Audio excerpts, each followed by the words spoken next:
Good evening. It's 6:09 on Tuesday, August 23rd, 2016.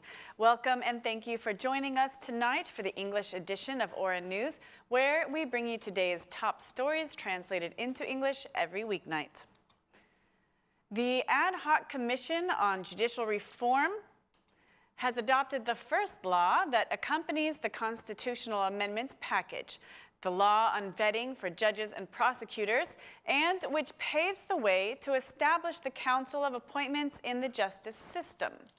After the meeting, the Socialist MP, Pandeli Maiko, had this to say.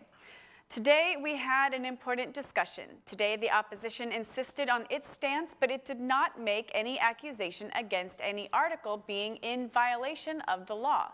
There are some technical details for which we are open to discuss. Technical details should not be turned into political details.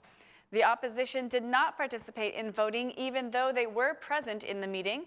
Despite this, I want to thank the opposition for the fruitful discussion. A great work was done today as the law was improved. The law was adopted without the opposition voting. Democratic Party reps in the commission presented 47 amendments for the first 25 articles of the draft, which it considers to be unconstitutional. The Democrat MP, Bullock Bashi, had this to say after the meeting of the Ad Hoc Commission. The Democratic Party spoke about serious constitutional problems. The DP amendments are not reflected in the bill adopted today in the Commission. None of our suggestions are reflected. The proposed amendments are aimed to not allow the bill to deviate from the constitutional amendments adopted on July 21st. The bill is unconstitutional. We expressed our vote against several articles, said the Democratic MP.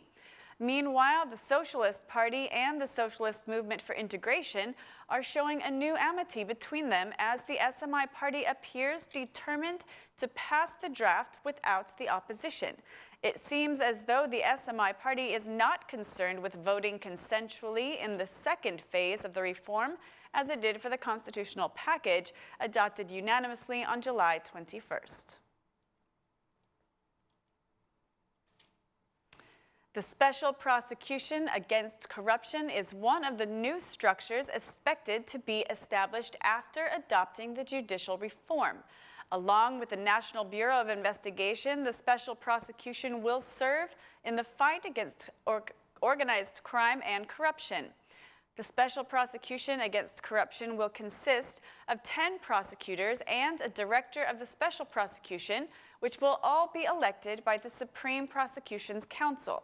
According to the judicial reform draft, the head of the structure will be elected by the 10 prosecutors after their election by the Supreme Prosecution's Council. The director will have a 9-year mandate without the right to be re-elected. Prominent figures in the justice system are expected to be selected for the special prosecution. Ina Rama, who was the prosecutor general between 2007 and 2012, is among the names rumored to become head of the special prosecution. But some Aura News sources say that the former prosecutor general does not meet the criteria to be part of the structure. In order to be part of this structure, a prosecutor must have worked for at least 5 years investigating organized crime and corruption issues, a criteria that is not met by the former prosecutor general. In addition, sources say the Supreme Justice Council denied Ms. Rama's request to be a judge in the appellate court. The chairman of the Socialist Movement for Integration, Ilir Meta, participated in the Summer Political Academy of the Youth Movement for Integration in Yal, where he declared that the Albanian politicians suffer from an absence of cooperation which creates unnecessary conflicts. However, he praised religious harmony in Albania. The biggest problem stands in a lack of political coexistence and in unnecessary political conflicts, especially those without substantial issue.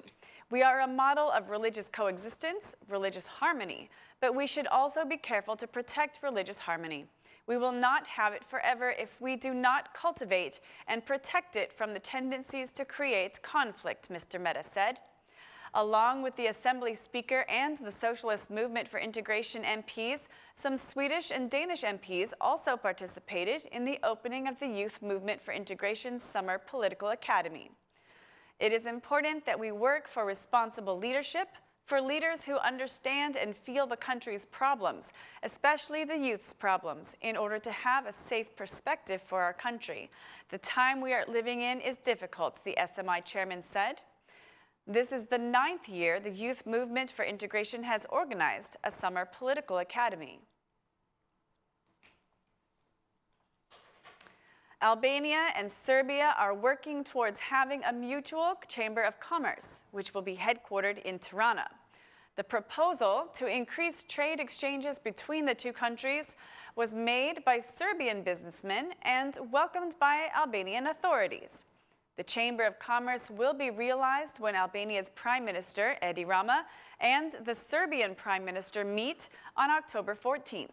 According to Serbian news agencies, the head of the Serbian Chamber of Commerce held a meeting with Prime Minister Rama as part of the preparations to organize the Albania-Serbia Forum.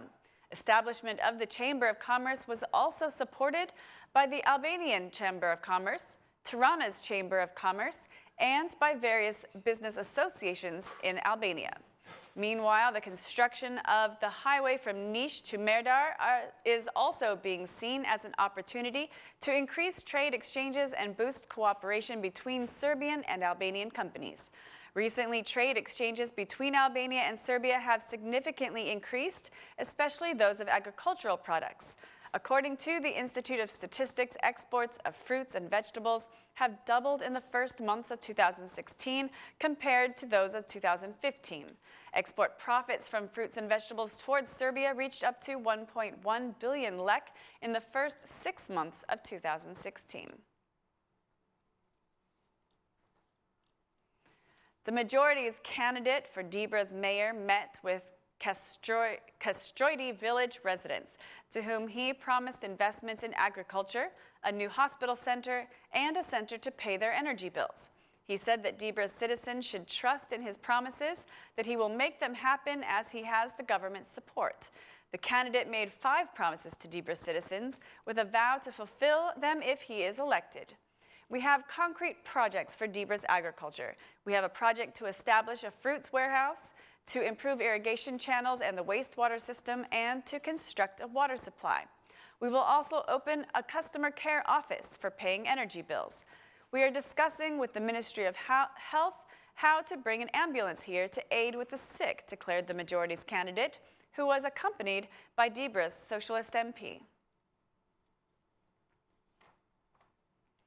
The Democratic Party's candidate for Dibra's mayor held meetings with some residents of villages near Dibra. The DP candidate said that the government has abandoned Dibra during its 3 years of governance and has only started to invest now that the elections are coming. The residents raised their concerns about the absence of investments and subventions during the last 3 years. Meanwhile, the Democratic Party candidate declared that the government is now investing €1 million for constructing the promenade at a time when the citizens have more urgent needs.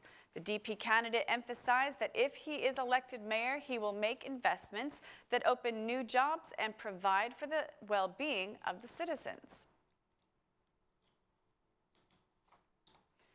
Tirana City Hall has finished the reconstruction of Kindergarten 31 in Administrative Unit 5 in the capital.